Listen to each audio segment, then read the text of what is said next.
Welcome to the Fit Girl Magic podcast. If you are ready to find your inner magic, develop great habits, and a rock-steady mindset to feel confident, comfortable, and fit in your body, you are in the right place. I am Kim Barnes Jefferson, and I'll be giving you weekly doses of health, fitness, and life tips sprinkled with humor and real talk. If you're ready to be consistent without the stress of perfection, magic makers, it's time to slip into your favorite pair of PJs, grab some coffee, kick back, and listen to today's show.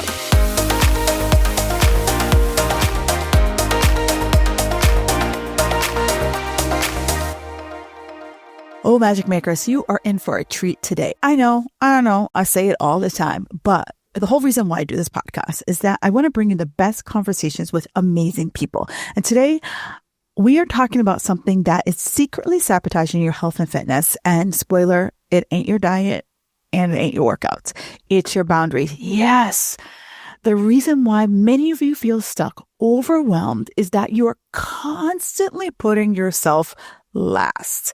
That is a boundary issue, my friend. So today I bring on an expert, Elizabeth Strenzel, aka Queen of Boundaries Over BS.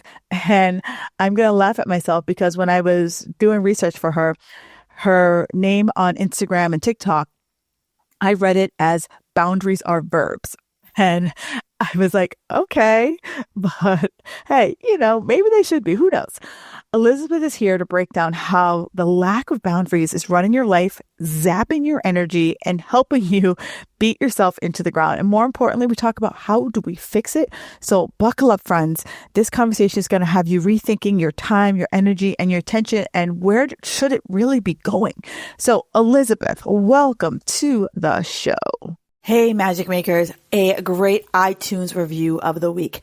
I want to thank Ms. Robin for leaving this awesome review. She says, great information, humorous host. If you're over 40, you need this information. Listening here can save you time and frustration with regards to your health. Kim is a great host with valuable information and humor infused. Yes.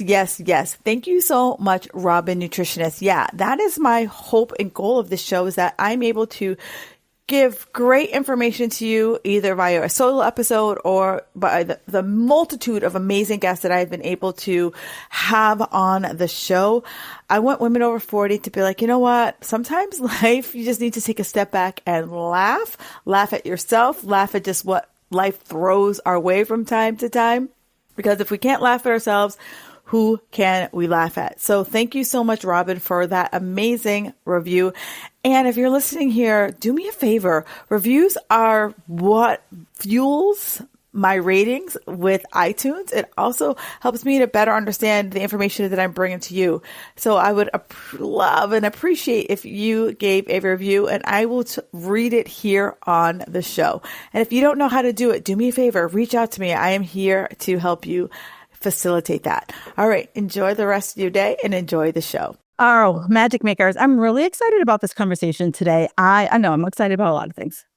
That's why I do the podcast, because I get to meet awesome people. So today I have Elizabeth Strenzel, and she is all about boundaries. And you all know one of my biggest things that I tell you why you're not getting healthy and fit. It ain't the diet. It ain't the workout you found. It is your boundaries. And I wanted to find someone who themselves is like, yeah, that's my problem and I need to fix it. So she actually, her tagline is Boundaries Over BS. And I absolutely love it. But I'm going to tell you something funny. As I was reading it, like it's all smushed together. And I was like, boundaries are verbs. I had to write it out for me like, oh, boundaries over BS, because I'm a ding dong. But she is here to give us guidance on setting boundaries. Elizabeth, welcome to the show. Thank you so much. I'm thrilled to be here. Yeah, it's a true story. I was like writing it out. I was like, yeah. You're not alone. Other people have told me that too. If we could capitalize within a handle, it'd be more clear. But yeah. But it's still for me. I'm like, boundaries of verbs. I'm like, oh, I'm down for it. Yeah, they are in action. That's true. Yeah, I'm not the grammar police. I don't care.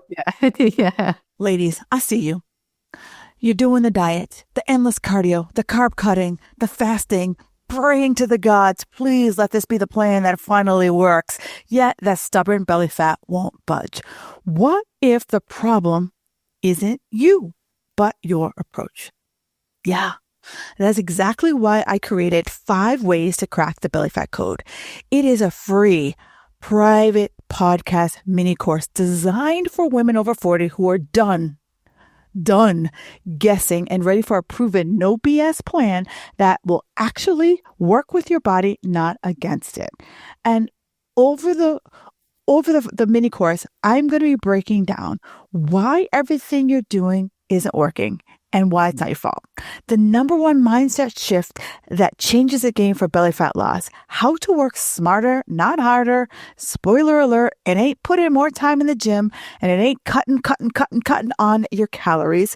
The ultimate belly fat playbook, simple, sustainable, science-backed strategies. Yeah, no gimmicks, no BS, just real practical strategies that you can actually stick to. Sounds like you? Yeah, I got you. Do me a favor. Go back into the link in my bio and you'll be able to get instant access to all 5 episodes and binge them. They are no more than 10 minutes each. Or you can listen to them at your own pace. So if you are tired of wasting your time on things that don't work, this is for you. Let's finally crack that belly fat code together. All right, magic makers, you got this. So Elizabeth, what I always find is that people come to this type of work, boundary work, burnout work, because they got to the point where their life was like, I can't anymore. So what was that point for you that you finally were like, I need some boundaries in my life? Yeah. So I'm going to tell you something that's going to really sound embarrassing, but hang with me till the end. So I was a psychologist helping I was working as a psychologist, helping other people get, work on themselves, improve their relationships. I was working with teens at the time, and still there was a part that just didn't click for me. And I had this, it's very cringe to hear myself say it right now, but it's just true. I had this belief that sometimes boundaries were like a fluffy, self-helpish, nice to have. And I majorly underestimated how lack of boundaries was disrupting my own life until there was this one day where I just was like, okay, this is rock bottom. So I had gone on a weekend out of town. Sometimes we plan these like rest and rejuvenation. Oh, I'm going to go out of town. I'm going to rest, recover, reset, all the things. I went away by myself. I probably slept 80% of the weekend. I come back. So in my mind, I'm like, yeah, okay, I'm going to be ready now. By 10 o'clock, I was so exhausted that I actually closed my office door and went to sleep on my desk because I was so exhausted. And I realized in that moment, like, oh, I wasn't just tired and needed a restful weekend. I am exhausted from a life that's running all over me. And my ignorance and arrogance and insecurity and fear that have told me I don't deserve boundaries. Boundaries are silly. They're not necessary. Because that underneath boundaries aren't necessary is really fear for me. And it was an avoidance of like, what's going to happen if I do that? I don't need that. I'll be fine. I don't need that. Until I did need that. And I literally was so exhausted. And I had to just be honest with oh, my life's running all over me. And I thought with my type A personality, and I'm a psychologist, I can just hold it all together, And it's like, no, you can't. And you're actually not helping anyone else when you try to do that either. So I had to humble myself and be like, get it together, girl. And when I did and actually leaned in, was like, oh yeah. And then it was mindset work, it was skills. And I think even though I had been working as a psychologist, I appreciated the work so much differently, having then done similar work myself. And once I got to the other side, and not the finish line, because we're always evolving. No one's done. But once I got to what felt like the other side or to some kind of freedom, it really ignited my passion to help other women do the same thing because we deserve it. And so many of us are not doing it. As you were talking, I wrote down a couple of kind of words that I feel that most people would resonate with. And your story is what I hear from a lot of my clients, right? It's like, oh, Kim, they need me at work. My kids need me. There's always some external person that needs you. Yet when you tell me that you're exhausted, your energy sucks, you're like, you could find the energy for that, but like to sit down for 5 hot minutes is just like something else is pulling my attention. So these 5 minutes I don't deserve it. Yep. Absolutely. I don't deserve it. And I don't know how I would manage it if I did try. So I don't even venture into that territory. The thing that I realized about myself going through this, and now I help other women, is actually part of why people pleasing continues is because it gets rewarded. Yes. We hear positive feedback like, you're so helpful, you're so generous. Oh my gosh, I can always rely on you to bail me out. Yes. And so then our ego gets involved because it's like, oh, well, I'd like to hear that about myself. Yes, I am so helpful. And oh, all these things. And then the ego is its own machine that we have to deconstruct, because then you're forced with like, well, wait a minute. If I start to, I know I'm exhausted. I know I have to set these boundaries, but if I do that, are people not going to think I'm generous anymore? Am I not going to be able to be helpful? I still want to be all these things. And we're forced to really deconstruct our understanding of what does it mean to love others well and love ourselves well at the same time. Yeah. And navigating that is really hard. You're absolutely right about the accolades that you get for being selfless. And, in our society, we always are like, oh, that person always has the time for me. And you are like, and you feed off of it, but then you also get the accolade of that you could do it all, right? So it's like you're selfless, but also the fact that, oh my God, everyone has the same 24 hours, but somehow Elizabeth can fit in 28 hours. Like, she's amazing. Yeah. And the thing is, that's an illusion, and so we know it because we're dying on the inside. We're exhausted. We're insecure, resentful, anxious. Our mind can't rest. We're canceling our workouts. We're snapping at our kids.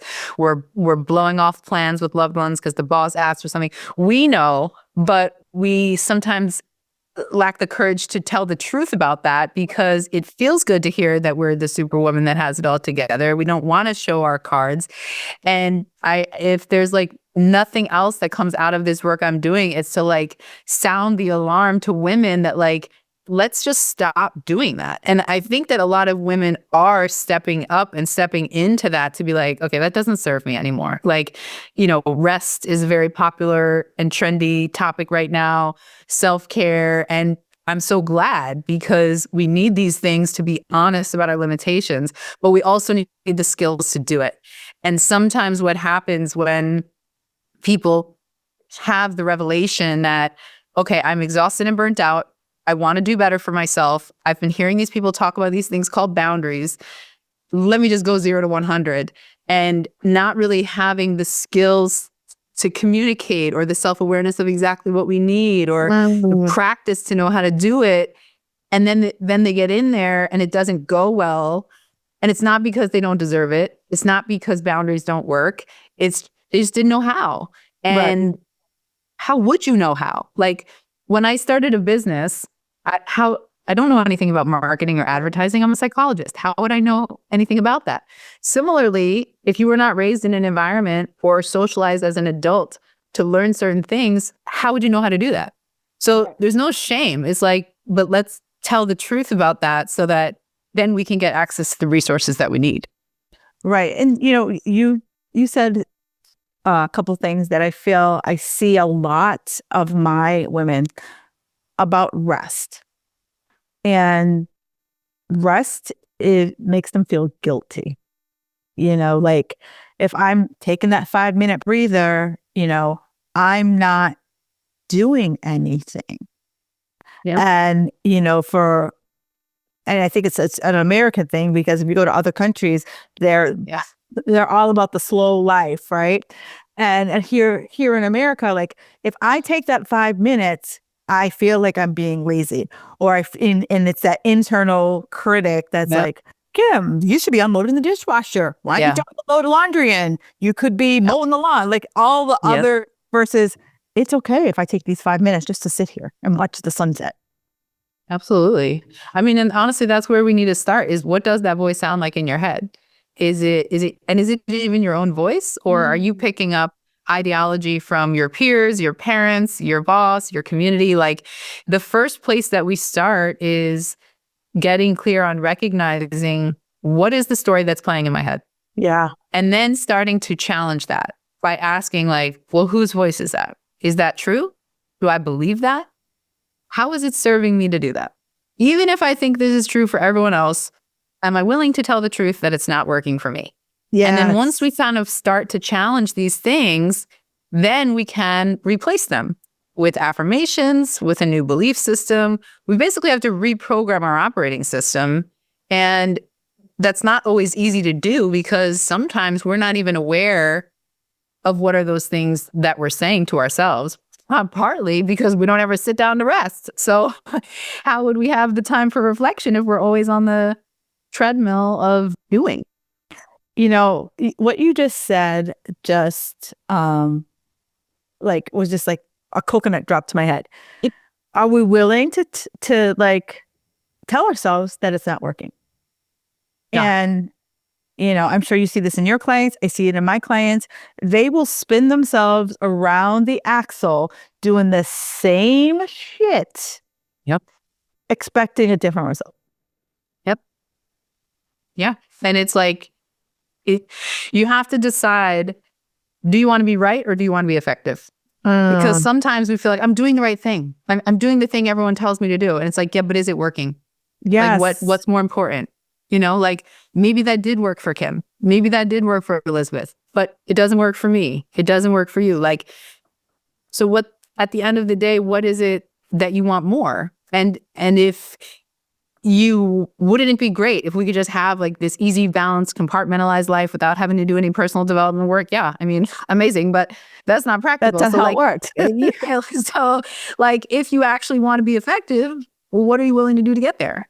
Are you willing to change your habits? Are you willing to try something new? Are you willing to fail? And that's another thing. People want to cling to what they feel like, this is the last 5% that I at least feel good about. And now you're asking me to put it down. Yes. All I know about myself is that I'm a overdoer mom. All I know about myself is I'm the workaholic that gets promoted. Like, are you willing to put that down? And what are you willing to do? Yeah. The identity piece is huge, right? Because it's like, that's, you know, everyone knows me as blah, right? And if I decide that I'm not the mom that's going to make the cookies from scratch in 500 different flavors, then who am I? I'm not. I don't have children. I would be the mom on the way to school being like, honey, run up to the grocery store. And grab however many get those good cupcakes you like. Right. Yeah. Exactly. And get back in. Because I would not be that mom. But I see it all the time. You know, the women who I work with mostly are, you know, into health and fitness. And so like, I'm the fit one. I'm the one who exercises. I'm the one who works out. And when menopause comes calling and it brings the extra weight, they're like, their world is just like so rocked because their identity, they're like, everyone used to look at me, the girl who was fit. And now I'm the girl in their mind, like I'm the girl who's fat. They might have put on 5 pounds, but in their mind, they're 500 pounds. Yep. And I think that like what you're articulating is really the need to have some boundaries with ourselves of like the things that we will or won't say about ourselves, the things we will or will not do that are healthy, is we think about boundaries as exclusively external sometimes. That there are boundaries that are healthy between ourselves and other people. But then sometimes it's like, I need some boundaries with my damn self because I know the traps that I can fall into. I know, you know, the spirals I can go down in my mind. I know the people I shouldn't follow on social because every time I look at their page, I'm triggered. Like we have to, part of taking care of ourselves and part of boundaries is not just everyone else and everything. It's like, well, what boundaries do I need from my own mind while I work to excavate these things that don't serve me anymore? And how can I do that? I agree 100%. And so as we're kind of going here, maybe someone's listening here and they're like, okay, you're saying a lot of things that make sense. I got that. But what would you say is a boundary so that like we, you know, everyone listening, we're on the same page, like we're crystal clear. Okay, awesome. So if you can't say it in an I statement, it's not a boundary. because a boundary is a guideline or parameter that governs your own behavior. It is not a rule that governs the behavior of others. So a boundary that I have is I do not participate in conversations that involve loud yelling or name calling. It triggers me. I know sometimes people just get passionate and their volume goes up, but for me personally, it's a trigger, and then I start to escalate, and then I'm not showing up in the best way possible. A rule would say, you can't yell at me. A boundary says, I'm not going to participate in conversations if there's yelling. So if that happens, I will remove myself. It's the terms of engagement under which we will or will not show up. So another boundary for me, I do not follow on social media anyone that I was previously dating. I do not follow people that make me feel insecure about myself for whatever reason, where I'm tempted to get into comparison culture or whatever. Right. A boundary is I do not take phone calls past 9:30 p.m. unless it's like an absolute emergency and someone has to text me and say like, this is an actual emergency, because I need to like decompress and I need to focus my mind. I don't go to parties where there's a lot of substance use happening. Like there's just certain things I'm just not going to do. And certain spaces in which I'm not comfortable. There are certain topics that I won't talk about with certain people. So boundaries are guidelines that we set up for ourselves that govern how we will or will not show up, the things we will or will not do, the types of things that we talk about. There are certain conversations like I'm just not going to engage. So like if it starts to come up, respectfully, like this is a boundary for me, I'm not going to participate. If they persist, I hang up. Yeah. You're very generous at the 9:30, because I was like, after 9:30, you better need a kidney. I'm more like after 7, what do you need? Like, Yeah. Yeah. if you don't need an organ, it'll wait till tomorrow. Or I'm going to call you at 5:30 when I get up. Yeah, exactly. You can wait. We'll all be okay. I love that. And, for you, these boundaries, they seem like it's been an evolution for you. Like you didn't wake up one day and you're like, here are my 10 boundaries. Absolutely. There's been times that I overreached and I wanted to walk it back. There's been times that I set a boundary and it didn't quite hit the mark, so I adjusted it.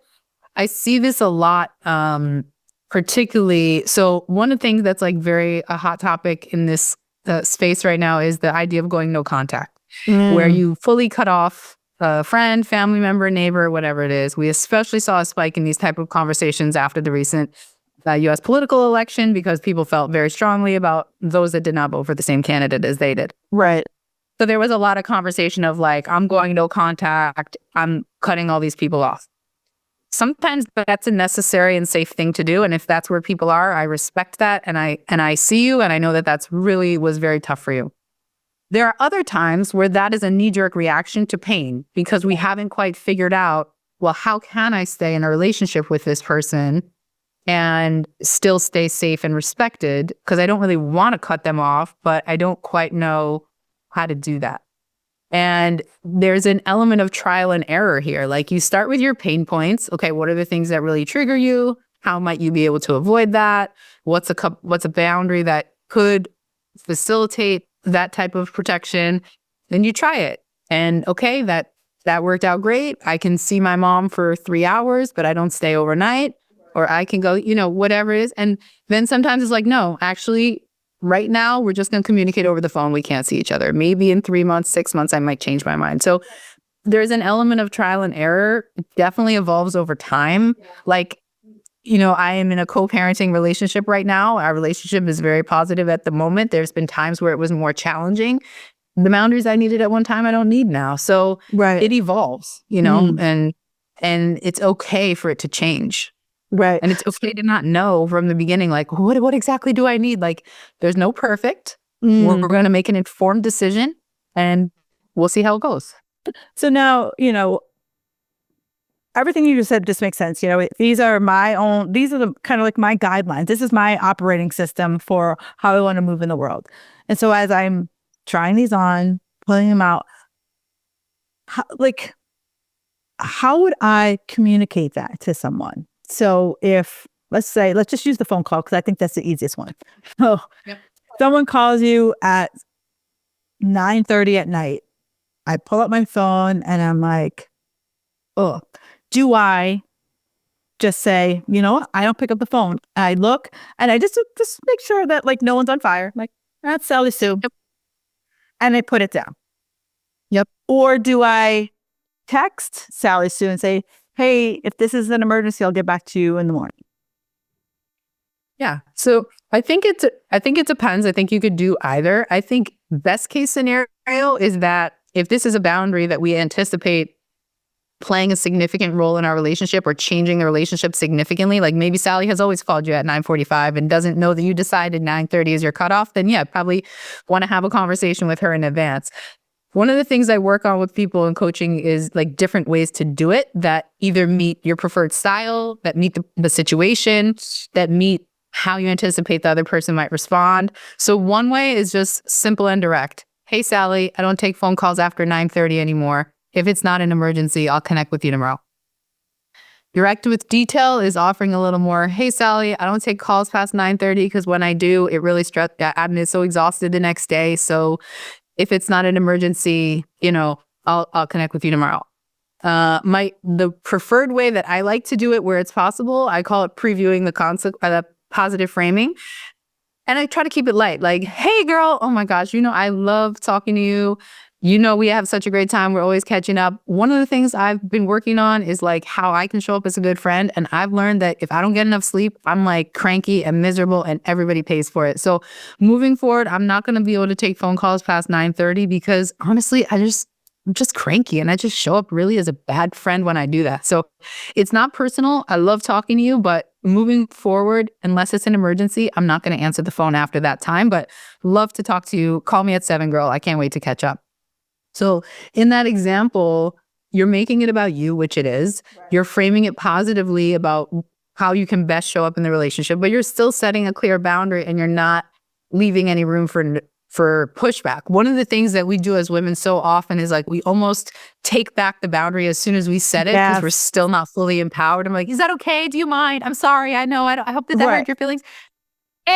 We're not doing that. It's not necessary. Or you start the conversation like, oh, Sally, so sorry. But and you're just like, you've already put yourself on like the back foot before you've even, you don't even know how she's going to react. That's right. So I think like if you were listening to that and one resonated more with you than the other, do what works for you. And you fill in the blank with your own style, your own language. I think the main idea here is like boundaries don't have to feel so rigid and mean. And if it's a relationship that we care about, there is value, I think, in offering some insight into why. That insight is not justification. It's not over-explaining. It's not convincing, and it's not asking permission. But it is giving a little insight because if we're friends and I've been calling you at 9:45 for the last 3 years and all of a sudden you're like, don't call me, I'm going to be like, what's up? Why? Right. What's up? So, yeah. So, that's great. And one of the biggest things I see for my women is, time boundaries. So family time, right? Yep. So, in their mind, like, yeah, I can totally tell my friends to stop calling me at 9:30. Now, how do I manage my setting boundaries with my family? And so, it could be, I really want to start going to the gym, but, I'm in charge of dinner or whatever might disrupt the family dynamic. How do I start kind of carving out some time boundaries for myself without my family feeling like, Mom? Yeah, totally. So I'll say this before I start. Moms are the most creative and resourceful people on this planet. So Except for them. Exactly. Yes. So I need you to take all that resourceful, work it out, find a way energy and stick it right on yourself in this problem because I know you can do it. I've seen you do it 1,000 times. So the technical of how it will get done, I trust that the moms know how to make a way. I think where the moms struggle is giving themselves permission to do that. Yes. And I think that comes back to identity. What does it mean to be a mom? Am I still a good mom if I go to the gym and my kid maybe was on their tablet for 30 minutes because the babysitter came or dad was busy or maybe whatever the things. And I know it's not easy. Like I'm a single mom to a small child. Last year and the year before I trained for half marathon. That required a lot of time. Training and a lot of time away from the house. And so I had to have a conversation with her of like, hey, being healthy is really important, and so is doing things for ourselves. And just like I want you to be healthy and you have fun times with your friends, mommy's going to do that too. So, and I don't know how, your listeners, how it is with their kids. My kid likes to know all the details up front. Otherwise, there's a lot of stress. So we went through the whole plan. This is the number of times mommy's going to go running. This is when the race is. So she had all the information, and we talked about it. And I did not ask her permission. I let her know, this is what I'm going to do. Here's why. Here's how that might look a little bit different at mealtime or homework time or bath time. And that's it. And then I worked out the logistics. So maybe, my sister watched her one time, another time I had a babysitter. I had to figure out the schedule, but it's really about giving yourself permission. And if you are someone who has a partner, getting on the same page with them about why you're doing it.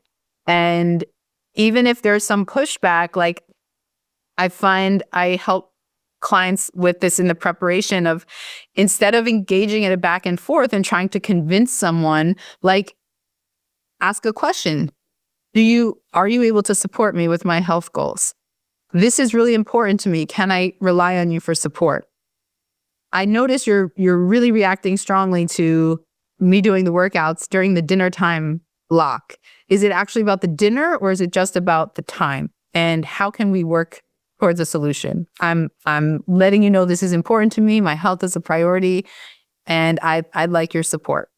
So I think it's getting over whatever the mental hurdles that tell you you can't, you shouldn't, it makes you a bad mom, makes you selfish, all that dysfunctional and untrue stuff that's living up there, and then figuring out your plan and then talking about it and just do it.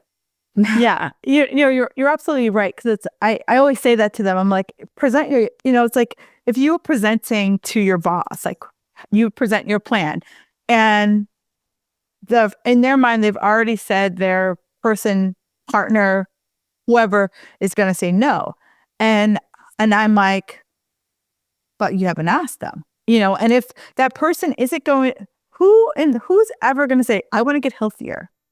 Yeah, who's ever going to be like, no, girl, have that heart attack at 40. No one's going to say. Exactly. I mean, if that is actually what's happening, then the conversation there is a lot bigger. There has to be a different conversation you need to have. Exactly. Yeah. So I think that's why sometimes making it plain and being like, I want to prioritize my health. I hear you saying no. Are you saying that you don't think that's reasonable? Are you saying that you can't support me? Like, just ask it like that. So moms, y'all can find a way. I agreed, because it's like, if you think about the mom who figures out like a freaking, beautiful mind, I got to get kid X to hockey, kid 100%. Y to ballet, and kid Z here, and find a way to cook dinner, you figure it all out. Yes. And like you get it in where you can. I mean, like, I live in an apartment building. We have a 0.1 mile size courtyard in the back. Sometimes when I was training, I was running 50 laps around that 0.1 mile courtyard to hit my 5 miles. Like, you find a way, Right. You find a way. Right. While your kid was like riding their tricycle, and you're exactly. like, isn't That's this right. fun? Don't have a babysitter tonight. Let's get back there. You're going to ride your bike. I'm going to run around. And honestly, it became kind of fun. She and I like to work out together. So you just got to figure it out. You got to get creative. And moms are very creative. And, and I like what you said, where it's like, you don't know until you know. So you have to ask that conversation. You have to open the door. And if you never open the door, how do you know?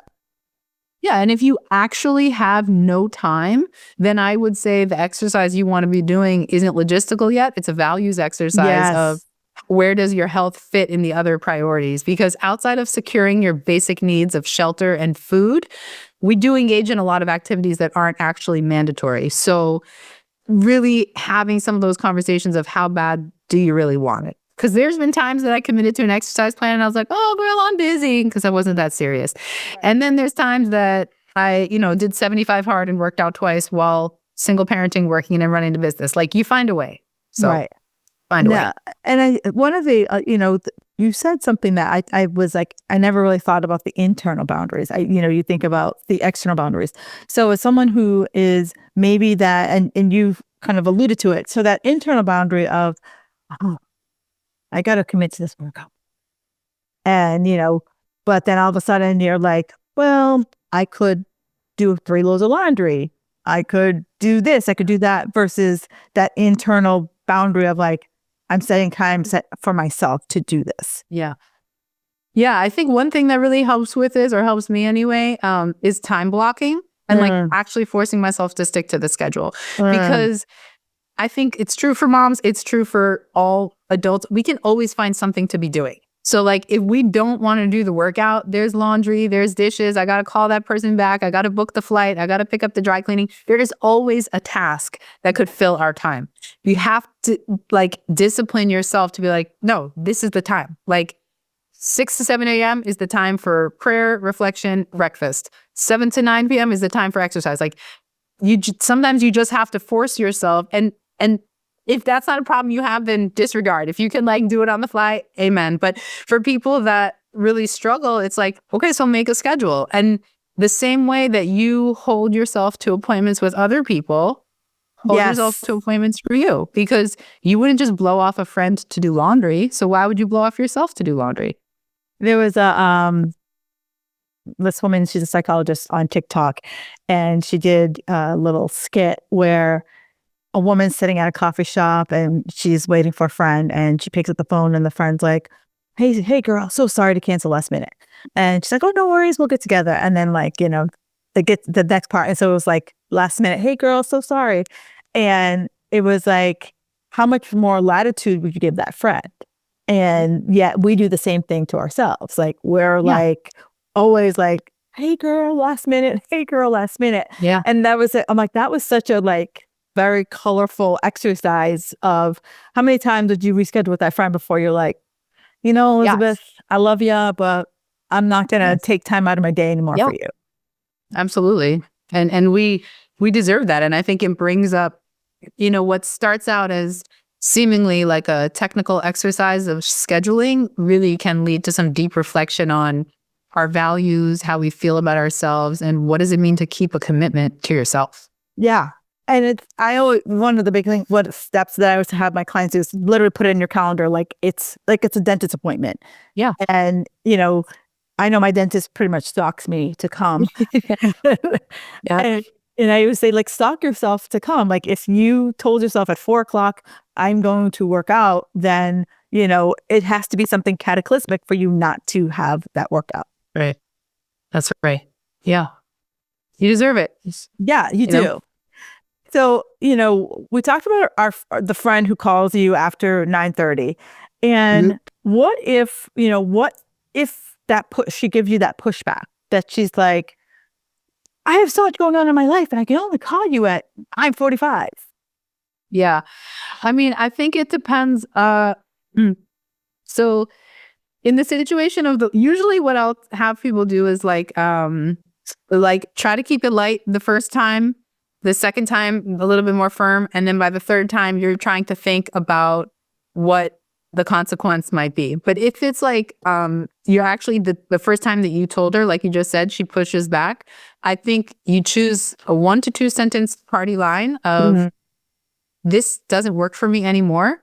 I'm not going to do this, or whatever it is. I've got if people are interested, find me on Instagram. I'll send it to you. I've got like 25 boundary scripts. I could send it to you for free, different ways to say it. But like 1 or 2 sentences of like what the limit is, and then that's it. Like just don't engage. Like when we entertain a lot of pushback, it invites just more confusion, and then we're tempted to backpedal. It's like just don't even go there. Right. I understand that you're upset. This is really important to me and something that I need. I'm going to hold the line here. Done. Now that is going on. Repeat the same thing. Eventually they get tired because they realize like, oh, you're not going to engage. If you've had that conversation and you've been clear on it, but yet it comes up anyway, it's like, oops, girl, you forgot. Remember 9:30 is my cutoff. Like, keep it a little light, fun.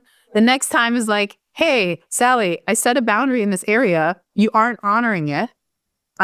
This is important to me. And moving forward, and then preview the consequence and be ready. Because if you're not comfortable implementing consequences, you're really not ready for boundary setting. Because otherwise, your boundaries are just suggestions. So, and they shouldn't be optional, right? So it's, hey girl, did you forget 9:30 is my cutoff? Let's catch up tomorrow. Next time, Sally, I'm feeling a little frustrated. I set a boundary in this area. You aren't honoring it. If this happens again, like for moving forward, the phone's on do not disturb for, whatever it is that you need. And then you have to decide at a certain point, like, this is a form of disrespect. It's a form of dishonoring your needs. It's a selfish behavior. And then I think you get into territory of like, oh, well, okay, is this a relationship that I want to continue engaging in, even if this person isn't honoring my needs? Because just because Sally doesn't think it's important, if it's important to you, then it matters. Right. Now, question is, has there ever been a time that you set a boundary that it backfired? That it, was there like a boundary fail? I'm sure. Yeah. I'm sure there were.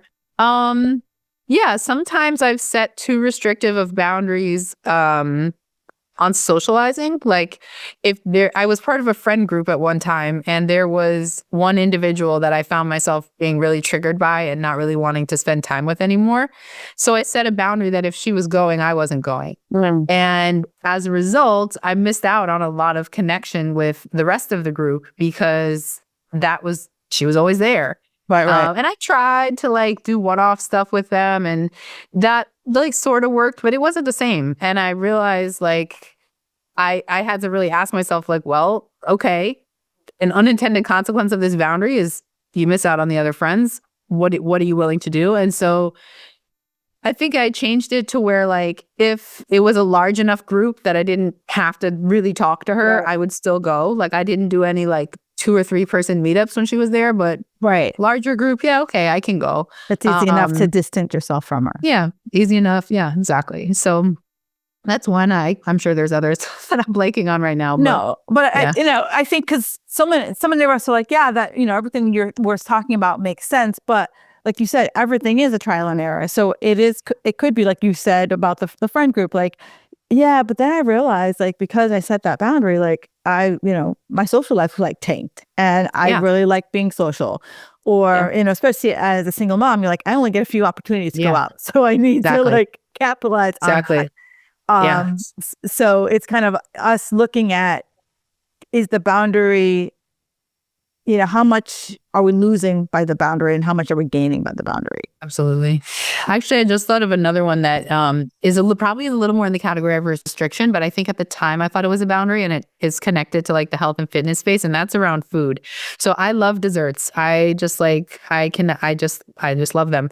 And I at one time was like, I'm not eating desserts anymore. Because it's like if I had one, then I would have 2, 3, 4, 5, and I would feel like I just had way too many. I would get a sugar crash, gain weight, all these things. And I was like, that's it. I'm not doing any desserts anymore. I'm not allowing myself to have it. I'm not buying it. So it was like an extreme restriction. And for some people that may work for them. For me, it felt like I was unnecessarily depriving myself of something because I didn't trust myself to make good decisions.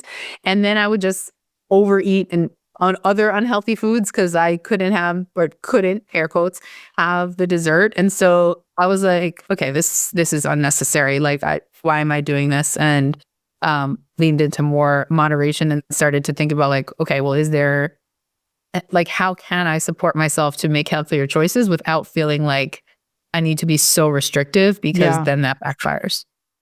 Yeah. And I, one of the big things I always talk about is that, we think we're being good, but it always ends up, biting you in the ass because I always say you're like being like Mount Vesuvius, right? It's just like willpower. Yeah. And nothing is safe when you get to that point. Absolutely. This has been like, one of the things I like about when I find people like you is that you didn't give me anything that was crazy, right? That's good. It's, and you know what I'm talking about. Like you've been in the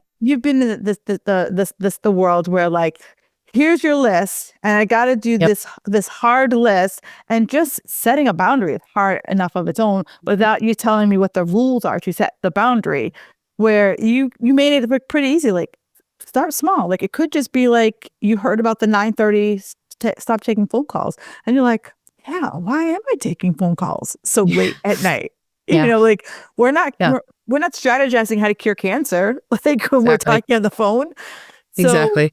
it could start with that. It could start with like talking to your family. Hey, I want to take 15 minutes in the morning and start exercising or going for a walk or whatever it is, or, being as ambitious as you, like I'm running a half marathon. Like, Yep. Exactly. It's totally, I appreciate that feedback, and I hope that I do that, when I show up on social and work with clients, because I want to take the scary out of it. Because when it feels scary and it feels like rules, who wants to step into that? Like No. nobody. We're already stressed out from the lack of boundaries. Why would I then step into something where I feel like I'm not going to be able to be successful? It's too rigid. And the truth is, like, the only way to be truly unsuccessful in this space is to not try and to not show up for yourself. Like anything, any effort is movement in the right direction. And if that's an area where you need support, reach out, because support is available. There's also a lot that you can do on your own. I give out tons of free resources on my account because I want people to feel empowered that there's work that they can be doing to improve their lives because they deserve it. And it's absolutely possible. Now, is there like, as I'm kind of like hearing this and like everything's starting to click for me and everything's starting to make sense, are there like any areas in my life that I should start to have boundaries around, or it's pretty open-ended depending on what you see? This is a great question. So this is actually one of the early places that we start along with that story in your head is like mapping your pain points. Like some people need a lot of boundaries around their personal relationships. Others don't. Some people need a lot of boundaries in their family. And for others, they're like, gratefully, I don't have stress in that area. Like you really want to think about not whether someone should or shouldn't have a boundary in a certain area. Is like, well, what do you need? Gotcha. Like where do you feel stressed out? Where do you feel exhausted? Where do you feel resentful? I have like a series of questions that I go through with people early on in the boundary setting process, which is like, what are your pain points? Where do you feel taken advantage of? Where do you feel stressed out? Where are you avoiding? Where's that spot in your life that you're like, oh, girl, I don't even want to go there. Yeah. And it's like, you've just normalized a lot of pain and dysfunction or stress in that area. So, and I think for some people, that's how they use their time. For other people, it's their personal relationships. For other people, it's their family, so I think it's their job. We have a lot of people. And this is actually another reason why I think sometimes people don't always realize boundaries are the solution for them in that moment right away, is because some people can have excellent boundaries at their job and absolutely no boundaries with their mother-in-law. They can have excellent boundaries around their family, and then the job, yep, what did you say? Okay, yeah, I'll be there. Well, and sometimes like, no, I have boundaries. Did you see how I just did such and such? And it's like, yeah, but I need you to do that over there too. What's happening in this area? So it's a personal thing. And I would say start with where you're stressed out. That'll point you to where you could use some boundaries. And it's so hold on, I'm gonna write this down because two things popped in my head. All right, so this is the second time today that I have like raised my hand with two things and freaking balloons popped up. What is I that? think it's because you said the word pop. I'm guessing. I don't know. I don't know, but it's the second time it's happened today, and I'm like, what the hell? I guess it could have been worse things that popped up. Yeah. The first thing that made me think about parents. Especially at this age, 40 plus, depending on what age your parents are, they might need a little more things from you. Yeah. How do you set that boundary with our parents? Because I have a client, true story, she didn't sleep. And I'm like, why are you sleeping? She's like, well, my mom is a night owl. I'm like, all right, go to bed. And she's like, well, she has to do all these things to help her mother go to bed. And her mother doesn't go to bed till like 1, 2 in the morning. And I'm like, how does that seem right? Like, and she's telling me the story. Sometimes if you say something out loud, you might be like, this kind of seems off up. And she's like, so I have to She's doing it. Yeah. And I was like, well, can you tell your mom like, hey, I'd love to do all this, but it has to happen by 10 o'clock. Like, yeah. Totally. So I think that this is a really important one, and this is a tricky one because we feel a deep loyalty often to our parents and we want to do right by them. And sometimes, depending on their needs, like cognitively, they're not as rational as maybe they were at one time. So it's a little more difficult to engage in that conversation. I mean, I think that, I even saw this in my own family where different people showed up differently for elders. And I think of course, the place to start is what are their absolute basic needs, right? Like if they have medical needs, if they need care, there's been times we had round the clock care for certain people in my family, others didn't require that. So I think you have to start with just what are the absolute non-negotiables? Right. And then what are the nice to haves? Yes. And then within the realm of nice to haves, it's really a question of choosing what type of discomfort, because a lot of times what happens is people will engage in people pleasing or staying up all night, sleeping over, doing all the things because they feel like, well, if I say no, it's going to be really uncomfortable. And it's like, but aren't you already uncomfortable when you aren't sleeping, you can't exercise, and now you have all this trickle down effect. So in that moment, they're making a conscious choice to choose a self-sabotaging form of discomfort over an uncomfortable conversation. Having a conversation of I would love to do this, but it has to happen at this time. Correct. That I can get a good night's sleep. Yeah. And I think you lead with what you can do, right. And I think you frame it in terms of what you can do. And it's hard because we want to do right by our parents. Some of us have very complicated dynamics with our parents. They may not always love it, and there's often history there. You're coming up against years of stuff.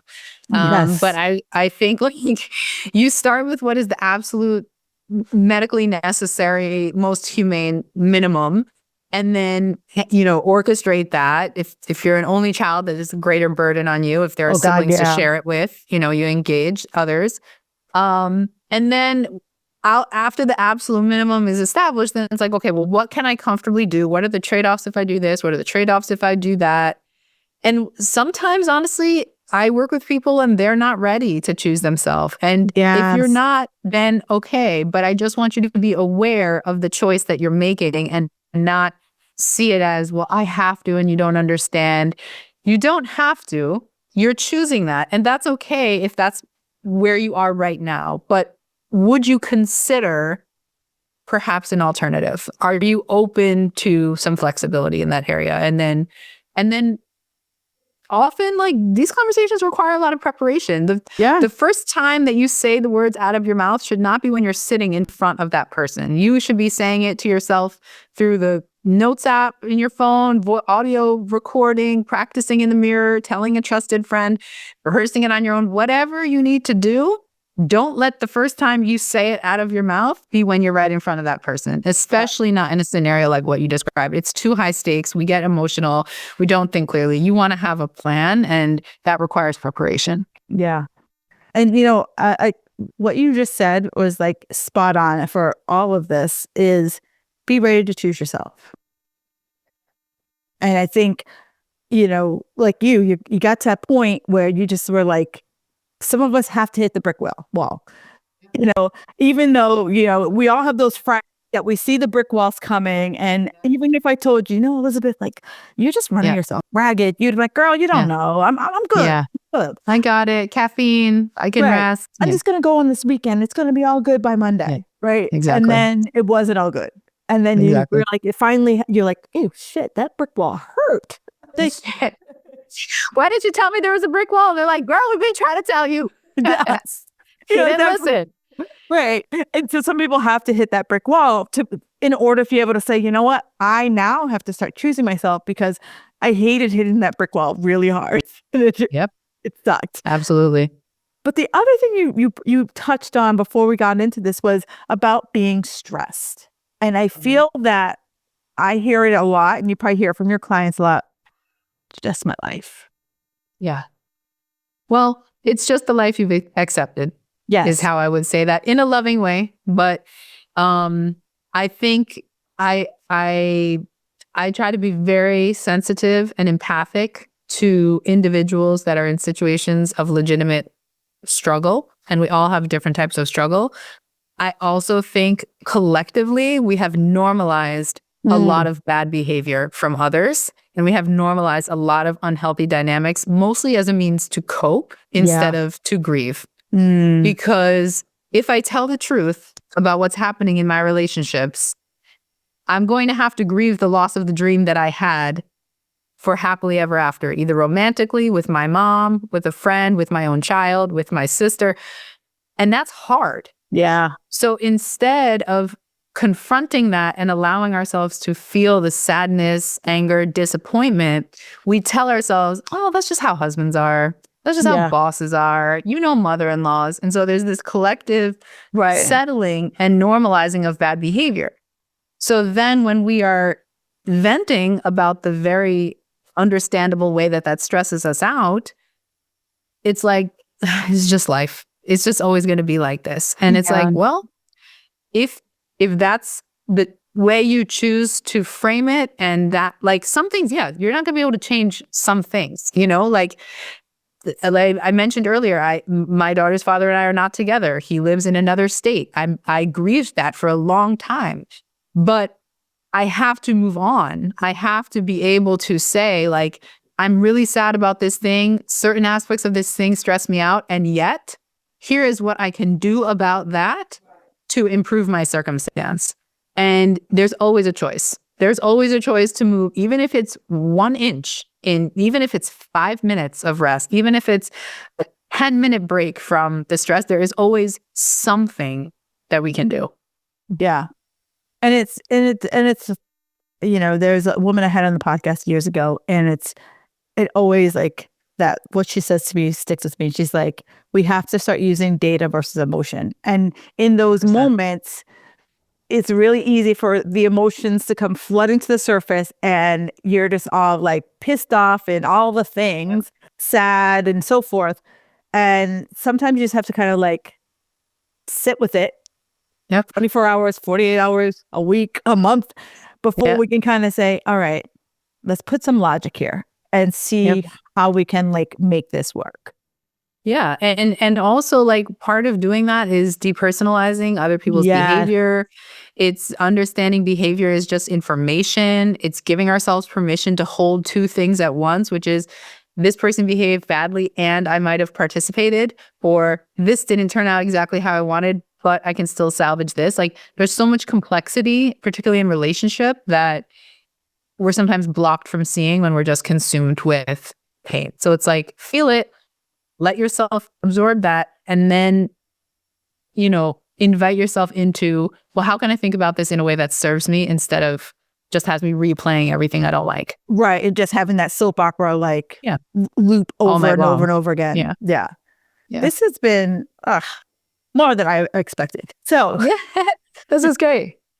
So I have two final questions for you. So the one question I have for you, so someone's listening here today, and it's like, what's one thing you would want someone to walk away from this conversation? Like, one thing you'd love for them to just walk away from?